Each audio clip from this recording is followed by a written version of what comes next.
First of all, thank you for joining us. My name is Tracy Barba, and I lead the ESG for Startups initiative at 500. And I'm really excited today to present our speaker, Jeremie Bacon. Jeremie is the chairman of the Illinois Technology Association and co-founder of many companies focused on things from outdoor recreation to relationship management software to financial services technologies and augmented reality. He was the CEO of Imagineer Technology Group until 2020 when he sold the business to Dynamo Software. He previously co-founded and was the chairman of Synap Software, a relationship management platform for asset managers. In 2003, he co-founded Backstop Solutions, a SaaS platform for the alternative investment sector, and served as CEO from inception until 2013. Formerly, he was the president of Orc Americas, the Chicago-based subsidiary of Orc, a trading technology platform for market makers, brokers, and other financial market participants. And early in his career, he was in the institutional equities division of Goldman Sachs, specializing in sales and trading for hedge funds, mutual funds, and pension funds. He is now the co-founder of the Forge Adventure Parks, which designs, builds, and operates large-scale outdoor recreation parks to exhilarate, entertain, and educate guests of all ages and abilities. And one other fun fact that I read about Jeremie is that he is a musical theater junkie and performers who performs at least one show a year. Is that true, Jeremie? That is true. True. Also in two bands. Yeah, we rock and roll and blues and all kinds of crazy noise. Yeah. Fantastic. Well, thank you so much for joining us. A few housekeeping sort of mentions is if you have a question while Jeremie is presenting, feel free to use Q&A or use the chat. We'll be monitoring that and be able to get back to you and answer your questions in real time. And so I'll let you take it from there. Thanks a lot. I appreciate it. It's very nice to be here. I'm going to go ahead and share my screen and just jump right in. I'm assuming that we won't have any technological hiccups because after all, we are mostly technology focused builders and people. But again, thanks for having me. So our agenda for today is pretty straightforward and pretty simple. We're going to spend a few minutes sort of talking about like, I guess, my background and less from a what have I done as an entrepreneur and as an investor, but more from the perspective of ESG and sort of how I have been thinking about and trying to work on building business models that have ESG at their center, as well as then walking through one slide only, talking about why ESG matters for us as early stage entrepreneurs and really early through growth stage and late stage, why it's important that we think about ESG and build our business models to incorporate best practices and standards there. And then we'll take a couple of minutes and I'll walk through a few examples of how we've deployed ESG principles at the company that I run on the day-to-day basis today called the Forge Adventure Parks. And we can also step in and we'll address a couple of ways that we're incorporating ESG practices, particularly as they relate to the environment, both at the Forge, but as well as the other companies that I have a privilege to be involved with, either as an investor or as a board member or as an operator of sorts. And then last but not least, we'll spend a couple minutes talking about like how I've thrown like 9 items up onto a slide we can talk about that are 9 things that every single one of us as CEOs and early stage entrepreneurs can do right now to incorporate the environmental aspect of ESG into our business plans and operations. So having said that, again, really quickly, we'll jump right in. But so who is this guy? Tracy sort of ran through a bit of my background. So I've been starting and building companies ever since I was a little kid, actually. First one I ever built was when I was 9, and I've always been sort of an entrepreneur. It's just who I am. That's what I like to do, is to build teams and build products and build companies. So I've had a wonderful chance to do that a bunch of times over the course of the last couple of decades. And today I'm involved with a handful of businesses, both as an operator and as an investor. And I've also had the chance, sort of along the way to get involved with companies at the earliest stages, so pre-seed through to really Series C and Series D and Series E as an investor and advisor and a board member and stuff like that. So I've been lucky in that had a few pretty exciting exits over the course of that period. But more important than the exits to me, honestly, has been looking at and learning from the entrepreneurs that built these businesses and walking, sort of like walking in their shoes to a certain extent as they've taken their businesses from, start up to sale. And then a few that I'm invested in today where we're doing the same thing. But one of the things that's become more and more important over the course of the last 10 years, really, in looking at investments and making investments in early stage companies, both for me as an individual, but as well as for angels, for venture groups, both early and later stage, is this question of ESG and really responsibility and impact, and how entrepreneurs are thinking about making a difference in the world around them, not just through product, not through the typical, Silicon Valley style, we're here to make the world a better place kind of a pitch deck, but more but like literally, how are we making things different? How are we changing things, both for our customers and for our people? And it's becoming increasingly important actually to investors, large and small, that we as operators and business owners think about that. As a result, it's important to think about why we should be investing in ESG from day one.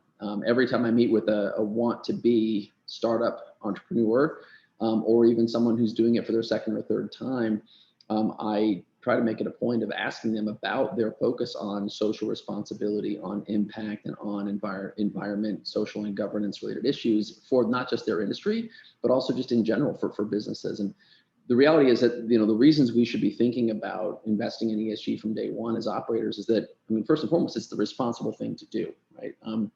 Whether we're the average age of a startup founder, which is, as most of you probably know, 45 years old, or we're doing it for the first time out of our dorm room in college, or we're doing it in our late 20s or even into our 50s and 60s, it's the right thing to do, right? If we're going to build something that is meant to change the way an industry works or the way people think about solving a particular kind of problem, it just makes sense that we're focused on doing it the right way from a governance perspective, doing it the right way from a social and impact and a diversity perspective, and doing it the right way to have the smallest, to leave the smallest footprint, if you will, on the ecosystems that surround us and the environment that we're a part of every day. The other reasons there's a lot of financial reasons, right? Number one, it makes good business sense to invest in ESG and to be careful and cautious and thoughtful about how we deploy assets and things. But look, investors care. The graphic here on this particular slide is from a research report that came out just last year from the European Investment Fund Research Group, and it's a pretty good reflection of what I experienced in talking with and dealing with private equity, venture capital, and angel groups here in the U.S. as well as in Europe. And this is an important thing. So as recently as 2020, heck, the numbers don't lie. Angel investors care. Early, mid, and late stage VCs care. Private equity managers care a lot. Earlier today, I was in diligence on 2 deals that I'm working with a family office on trying to close, and ESG principles and topics took up at least half of each of these diligence sessions we were in today. And look, public markets care as well. You can't go a day at this point without looking at CNBC or looking into public finance data or public finance newsrooms or sites and not see something about ESG and just how important it's become to companies, as well as the people that invest in those companies when they're publicly traded. And last but not least, your customers care, right? We as individual consumers care, whether we're consuming as a business to business consumer, or we're consuming as a business to consumer or direct to consumer. We as individuals increasingly care, particularly those of us who are really, working class Gen X through Gen Z. We care about making an impact, and we want to work with companies that are trying to be responsible and do the right things. We want to buy from companies that are doing that. So it's essential. Your employees also care a lot. So when we talk about ESG, right, and I'm pretty sure probably everyone on the call here understands this and knows this, but ESG is not necessarily the same as impact or an impact only focus. Obviously, we can make a big impact by investing in and adopting good governance practices and good ESG best practices. But business models that incorporate environmental, social, and governance initiatives early fare better over the long haul, for sure. They're also focused on more than just social impact. Social impact is a part of ESG, and it's just an incredibly important part of ESG, no doubt about it. I'm going to spend a couple minutes here just sort of talking about how we at the Forge have been thinking about incorporating ESG practices into our business since day one. And for us, day one in this particular business, if we go to the Wayback Machine, was 2006, when I first started thinking about this notion of building sort of a Walt Disney World style entertainment, education, and exhilaration focused theme park of sorts, where you, the person, are an active participant in authentic outdoor recreation. But it wasn't until 2014 that I really started to get to the point where we could make an impact and start really trying to build a business. In fact, my first meeting with the mayor of the first city here in Chicagoland, where we built a park, was in January 2014. And we didn't break ground until August of 2019.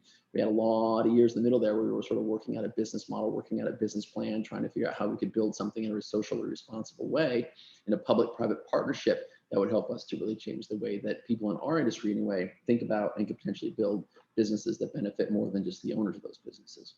So all that being said, to us, the social part of ESG was really important from day one. So I'm going to talk social, governance, and environment, since the main topic here is environment. At the end of the day, investing in your people is investing in success. And we have, we from day one have done, for us, the investing in our people part really comes down to ensuring that we have a place, that we create a place where equality and gender diversity and health and safety and training and development are center of mind and top of mind at all times. For our guests, the S part of ESG is really about creating a safe and fun environment that's welcoming to people of any age, any ability, or any background. In fact, you could ask any employee of the park. I have 150 people that work at the Forge right now, and if you ask any of them, they'll inevitably tell you that they hear me spouting all the time about there being something for everyone from age 3 to 93 of any age or ability to do at our parks. And this is inherent in the 3-pillar approach that we took to building a business. And I think as entrepreneurs, when we think about building a company and building a set of products, inevitably, whether we think about it or not, we end up building a series of foundational pillars and business objectives around which we put a company together. For us, with this particular business, we're all about providing authentic activities that exhilarate, educate, and entertain people, again, of all ages, backgrounds, and abilities. And so what that means for us in practice is that we built, for example, the only ropes course and zip line attraction for people with physical limitations within 1,500 miles of our location. We're one of like 4 parks in the country that has custom design and built contraptions that allow us to bring people who are bound to a wheelchair or don't have full use of all of their limbs up to elevation and give them the same experience that a full-bodied, fully able-bodied person could have, either ziplining or climbing through our tower structures. We ensure that even though we're an outdoor adventure park, every major thoroughfare and path that any guest could transit is ADA compliant. And then again, of course, for our people, we've done our best to make sure that from day one, we do a fabulous job of hiring a gender diverse crew and an ethnically diverse crew. So of the 150 people that we have today, we've actually done a pretty good job, actually. I'm pretty proud of the team. We're about 55% male, 44% female, and 1% non-binary, which is a pretty good reflection of the real workforce, the real sort of labor pool and population pool of the United States. Gender diversity is something we've done a really good job with. I think nowadays, oftentimes, particularly in tech, it's easier to get to gender parity than it is to get to racial and ethnic and sort of country-based, geography-based diversity. It's a theme of ours, and it's a goal for ours in every company that I've ever been a part of, to try to make sure that we have the most diverse group of people possible. Not because you want it to look good on a PowerPoint slide, but because, as I'm sure any of you who have worked in very diverse teams know, the more diverse your team, the more different viewpoints and perspectives you can collect and aggregate into a single place and create dialogue around, the more your worldview is open, the more your perspective changes, and ultimately the better product you can build. I'm gonna move on for a moment because I don't want to take too much of our time on these two, but on the governance side, like our motto here at the Forge is that you need to play outside your comfort zone, right? But you need to manage well within it. So for us, the governance piece of our business is about ethics and values and ensuring that we build processes and procedures and treat our people in a fair way, that we've established fair compensation standards, that everyone's paid the same for the work they're doing, and that we practice transparency and reporting, right? So every month and every quarter, we now have reporting mechanisms in place where everyone who's a full-time or near full-time employee of the firm gets access to all the numbers they need to know and have to understand what's going on in the business and the trends that are driving us, both from a guest availability and a guest usage perspective to our financial numbers as well. We all have to be invested in understanding, and driving that transparency makes it easier for all of us as employees of the firm to make the right decisions and do the right thing by the company. Now, the environmental piece for us is really big, and we're kind of lucky because we've always had this attitude that, like, you're never too small to make a difference in the environment in which you work, and more importantly, the environment in which you live. So for us, this environmental pillar is incredibly important. In fact, our business model is built around our commitment to restoring and beautifying the land on which we build our parks. The first park that we built is in the Chicago suburbs, 20 something miles right outside of the downtown area.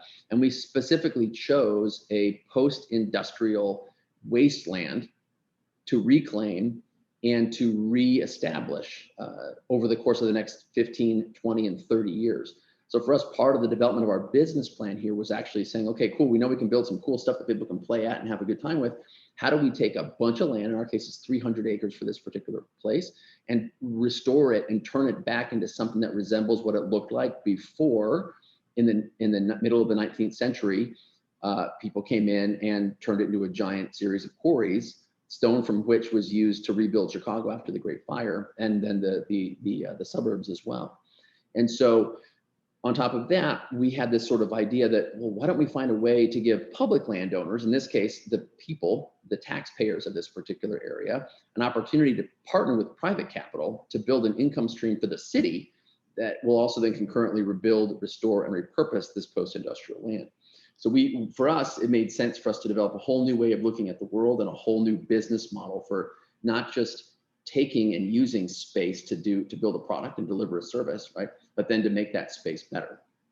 I wanted to show a really quick video that actually sort of shows you in practice how we're doing this. And it dovetails, I think, nicely into conversation about things that all of us can do as entrepreneurs and as business owners to make the world around us, the environment around us, a little bit better. I'll just shut up for a second and hit play.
So in our case, for our business, it made a lot of sense for us to put together an entire business model that would force us into a position where the environment really takes center stage every single day. For us, one of the easiest ways to sort of push that initiative forward and force ourselves as a business to be environmentally conscious and put our money where our mouth is was to create a nonprofit that's a sidecar to what we do with the Forge Adventure Parks. Our vision for the Forge Adventure Parks is to build the Walt Disney of outdoor recreation. We're going to build 30 parks across the country over the next 30 years and change the way that people experience recreation, both as business people, as companies, as teams, et cetera, and as individuals and families that go out to play. So in our world, it made a ton of sense to create a nonprofit from day one that actually has a responsibility to the communities in which we live and work, to not just take land, buy land, restore land, improve land, but then also to turn around and preserve that land for future generations. And what we did is we made a program from day one where people, whether it's individuals, scouting groups, youth groups, and companies, in fact, at this point, some of our biggest participants in our Friends of the Forge activities are corporate groups that are looking for ways to make an impact.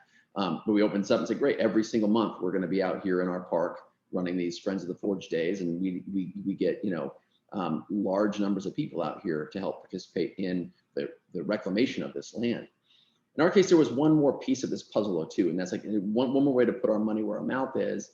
And that is that, in the case of our business, the two of us that represent 90% of the cap table, and therefore, are ultimately 90% of the rights to our net profits, have pledged to allocate a minimum of 50 cents on every dollar that we ever get back from any Forge-related entity into the nonprofit, so that we can make a dedicated commitment financially to not just buying more land and preserving more land and restoring more land, but then also providing opportunities for people in parts of our cities and communities that don't necessarily have the means to be able to afford an adventure like the Forge.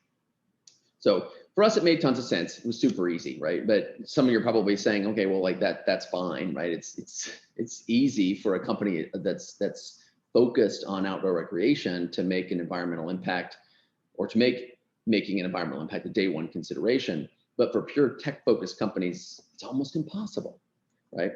I would argue that 20 years ago, 30 years ago, yeah, it might have been a lot harder than it is today. But the reality is, it's not that hard to start making a difference day one.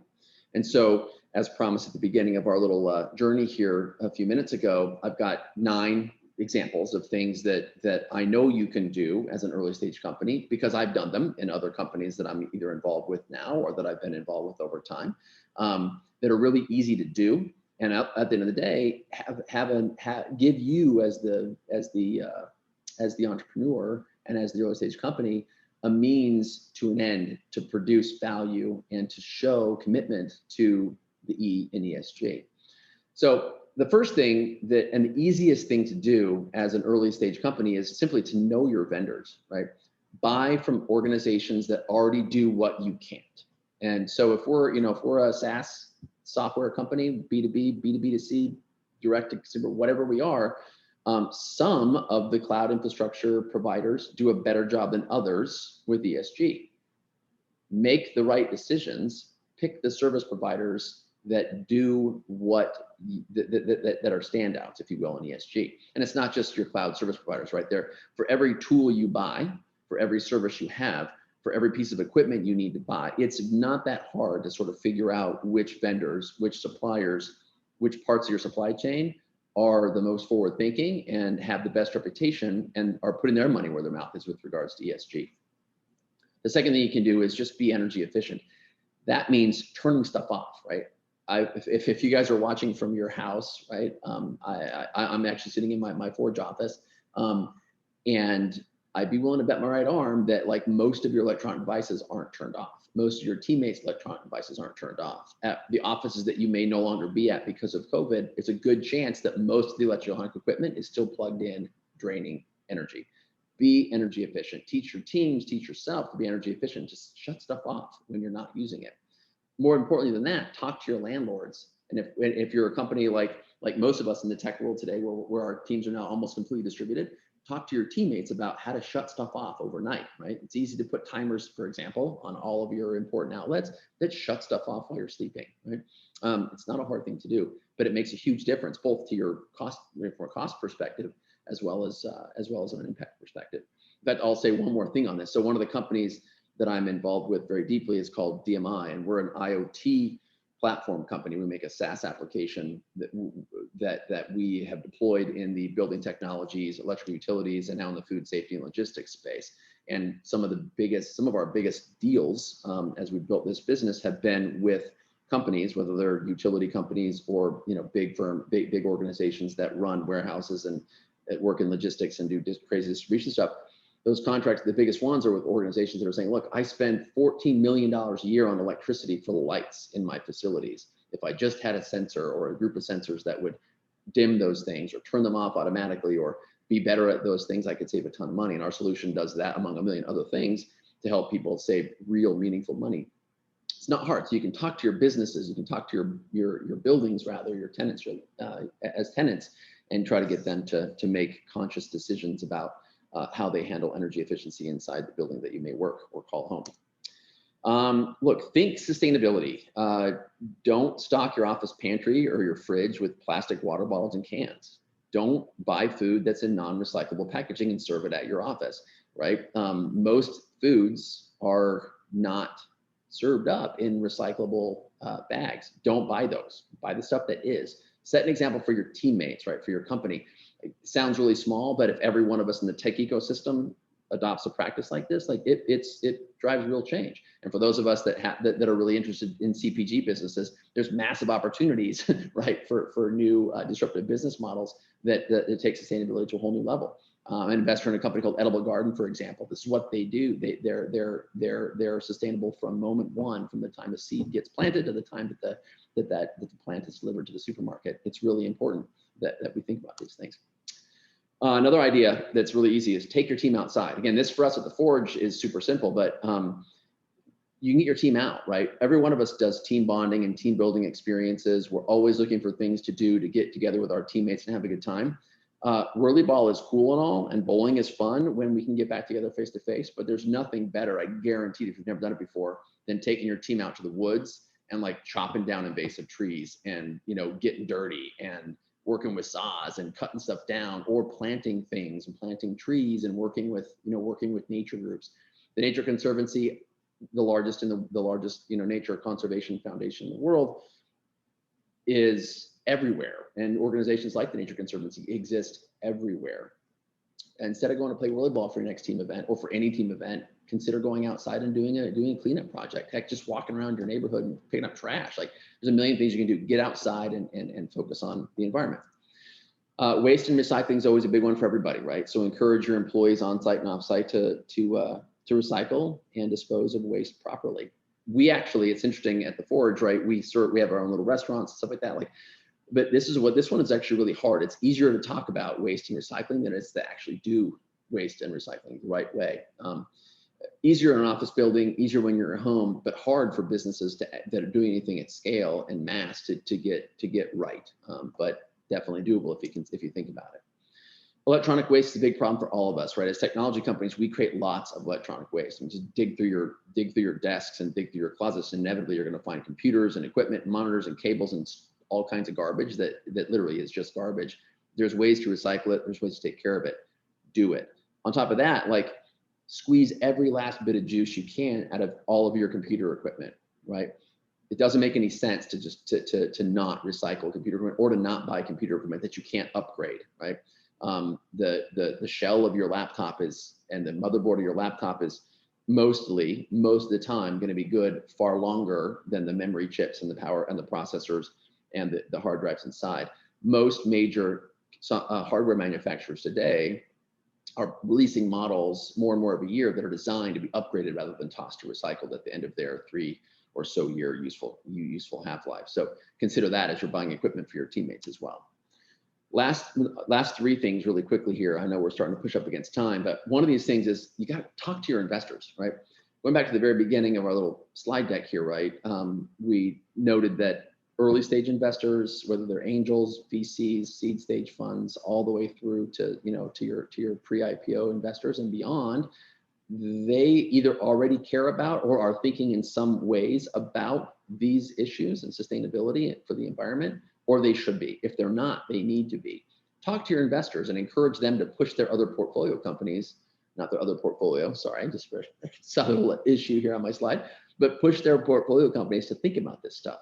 It's really a lot of VCs, particularly when you get it post-seed Series A into Series B, C, and D, they have the kind of resources, and heck, look at 500, doing amazing work already to talk about and socialize this notion of ESG. But when you've got a sustainable business, right, when you've built a model that's repeatable and scalable, and you're focused on keeping and growing your customers, and the business is going really, really well, you'll have more capital to invest in these things or to build on programs you started early. But it's much easier to start them early. It's much easier if you have support from your investors, and if those investors are helping you to create a standard, or helping you to live up to a standard that they've helped to create along the way.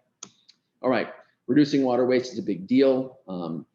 This one, if we're working from home all the time, this one's easier when we're at our homes than it's ever been before. But when we do get back to the office, or if we're partially back to the office here and there, again, work with other companies in your building, or if you're in an incubator space, or if you have office space somewhere, talk to the companies in your space. Get them to sort of rally with you and talk to your landlord about fixing stuff. And if your landlords haven't already put in high efficiency fixtures and toilets and other equipment, like, make them do it, right? There's no excuse for them not to. And you might be one voice, but if you can gather all the voices in your building or half the voices in your building, like they're going to do what you ask them to do. It's a big deal. All right, last but not least, on the sort of what you can do right now as an early stage company to make an impact on the environment is you can also gamify being green. This is something that we're actually going to be introducing here at the Forge over the course of this summer, but I've introduced it to other companies I've been involved in the past, where, look, you can engage your teams in fun activities that help them to compete to be green. And I know it's silly, it's simple, whatever, but every little bit counts, right? Gamifying being green can be done with your teams and, importantly, I think, with your companies. With your customers across the company. One of the most impactful, one of the ways that we as companies can be most impactful in the world, right, beyond just selling really great products, is helping to evangelize and drive the causes that are important to us and to our employees. Nothing makes it easier to hire and retain great talent than celebrating the ways that you are building your business around this notion of environment, social, and governance issues, and being responsible with them. If you can gamify being green for your teammates, you can also gamify being green for your customers and get them to play along. You know, if nothing else, you'll create a massive amount of goodwill with your customers, who will at least know that you, versus whatever other vendor, are taking these things seriously, and that you care about making an impact on the world around you in more ways than just building a cool product. All right, so I'm going to push pause here on my my presentation, since we're at 6:34, and I've been talking for close to half an hour, and open up the floor to questions if anyone has them.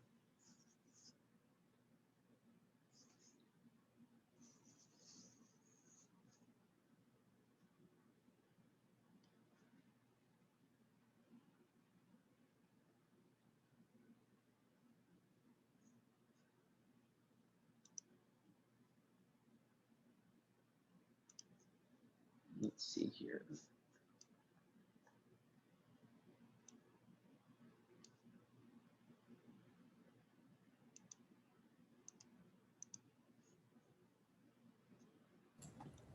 So there's one question, Jeremie. You're looking at the questions, and I'm like, where is it?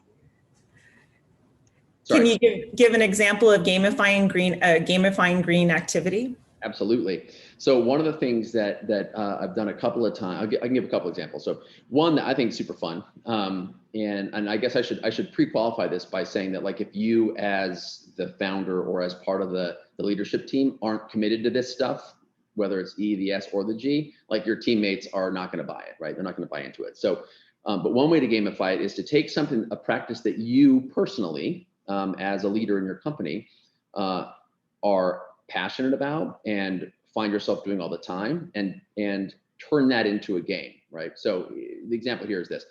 So my family and I, one of the things that my kids, going back, this is probably 2006 or 7, right? We have a little foundation called the High Water Foundation that we use, through which we've done all kinds of fun things over time. But one of those is my kids and I were, one day we were out taking a walk, right?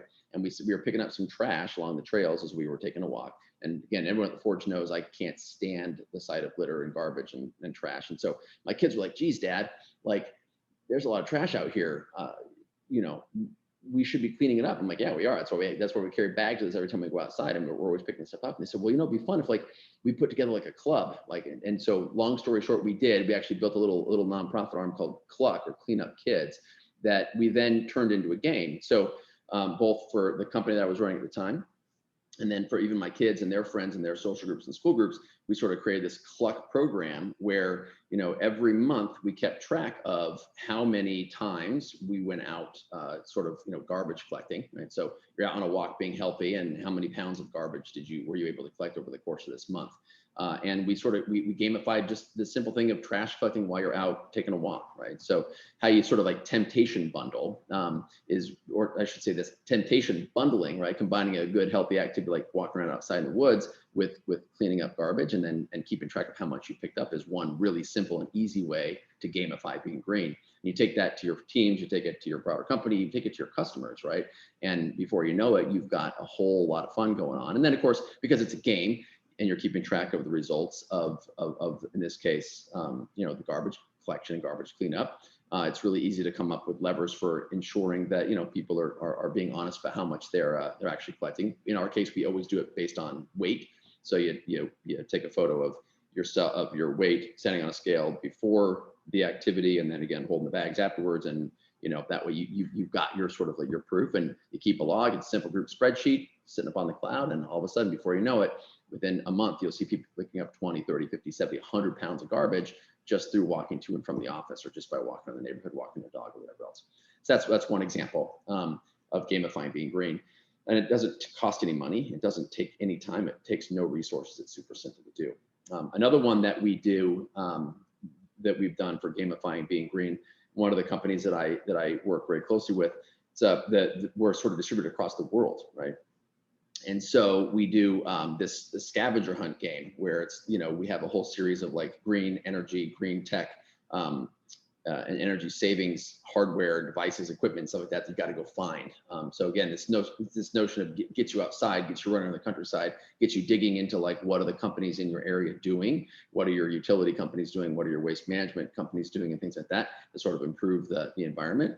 And then the first team that's able to sort of, complete the entire checklist of all the things that are being done by all their providers, if you will, on the utility side, gets a prize, wins the prize. But the point of gamifying that piece of green ultimately teaches people more about the utilities and more about the services that they're buying. And then inevitably through that, you start to learn ways that you as a consumer of those things can benefit by consuming less of those things, and or, quite frankly, how you may or may not as an individual be able to start thinking about applying more pressure to organizations that you do buy from that could and or should be doing more to be green. Those two quick examples of programs that we've done in the past. Get another question, Jeremie, about where do you start when it comes to measuring ESG? And I know we get quite a few of these types of questions from early stage companies, and it would be great to hear from you from the investment side if there's any one or two things that you kind of look for when you're talking to companies who are integrating ESG, knowing that they're small, that they maybe don't have a lot of employees yet, but are there any kind of metrics that you're looking for sort of for them to be starting to track? Yeah, that's a great question. So for me, as an investor, every company is a little bit different, right? And the things they can be doing across the E, the S, and the G vary based on the type of business that they are and the type of services that they're offering. But I always ask just point blank, like, what are you doing? A, do you know what ESG is, first and foremost, right? And what are you doing today, or how do you think about those three principles across the board as you're building your company? And unsurprisingly, or perhaps at this point, maybe it should be a surprise, but sadly so far it's not. Most people that I talk to haven't thought about ESG at all. And a lot of them don't even know what it is. Case in point, I'm doing diligence on a company right now as a prospective angel investor, and I asked, what are you doing for the E, the S, and the G during a meeting? And they're like, what the heck is E, S, and G, right? Now it turns out, right, as you dig into this with founders, most of us as individuals, right, we are concerned about the social impact of our businesses, and particularly as technology companies, we tend to be very focused on diversity, which is wonderful, and so which is clearly part of the S here. But a lot of people don't know how to quantify that as part of ESG, and same thing on the governance side, right? Particularly in an early stage company, the governance thing is mostly about just setting up processes and systems for transparency and communication and clear governance structure from the board level through to through the entire company. So a lot of times people don't realize that they're doing, or that they're building their business with any of these principles in mind. And so part of what I have to do, or what other people do as investors, is we sort of coach people through, like, well, actually this fits nicely in the G bucket. Here are some best practices to think about as you're setting up structure, or thinking about corporate governance, and you're thinking about board structure, and thinking about reporting and transparency and systems and all this kind of stuff. But it's just asking those questions, and then helping to coach people through, honestly, ways that they could or should potentially think about modifying their business model, or at least addressing ESG in their, in their dialogue with their teammates, and making it part of their pitch. Okay, last question. How do you balance cost efficiency, vendor choice with expenses that may affect your pricing in a way that limits affordability and access for customers? Yeah, well, I think the honest answer there is like, I would hope, right? You would think that nowadays, and there are very few services that are so much more costly than, there are very few sort of ESG centric services that are vastly more costly than services offered by people that aren't, or companies that aren't necessarily practicing ESG, or at least not practicing it to the level, to your standard. So that's really the key, right? Is for you as an organization, your commitment to ESG and the things that you can do to prove that commitment are going to change, are going to vary based on your growth trajectory and based on where you are as an organization, right? So obviously, as a startup, your entire business is about finding a repeatable, scalable business model, right? And using Stephen Blank's vernacular, figuring out how the hell you're going to get, keep, and grow your customers and doing that. So it might be that, okay, well, when we're just starting up, we can't go with, we need to focus on, or I should say this in a different way, we can't focus as much on certain aspects of the E that we'd like to, or all of the S initiatives that we'd like to get to, or all the G initiatives that we'd like to get to, because we just can't afford to do so, right? Either not big enough, you don't have enough capital, don't have enough resources. But the important thing, therefore, is not so much like that you're doing it all like perfectly from day one. It's that you're thinking about it, and more importantly, you're communicating to your team as you're building your business and building your vision that like these things are important to you, and you always want to have them as part of your business model, right? And the way that you think, the way that you behave, the way that you act, the way you structure a customer journey, the way that you think about product should all incorporate like your core values, right? So, and if your core values as a business reflect that commitment to E and the S and the G, like you're going to find a nice way to sort of scale into those things over time.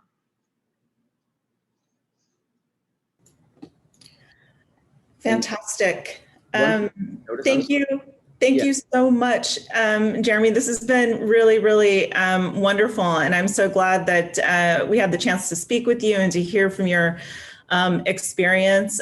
We are going to be making the recording of this available. So for those of you who want to watch it again, feel free. I think there was a glitch in we didn't get a chance to hear the video portion, the volume. So if you send over a link to that clip, I'll include it with the video as well. But I just wanted to say thank you again for participating and sharing your wisdom and knowledge. And I can't wait to go to one of your recreation parks. Thanks. You're welcome anytime. All right. Thank you. Thanks, everybody.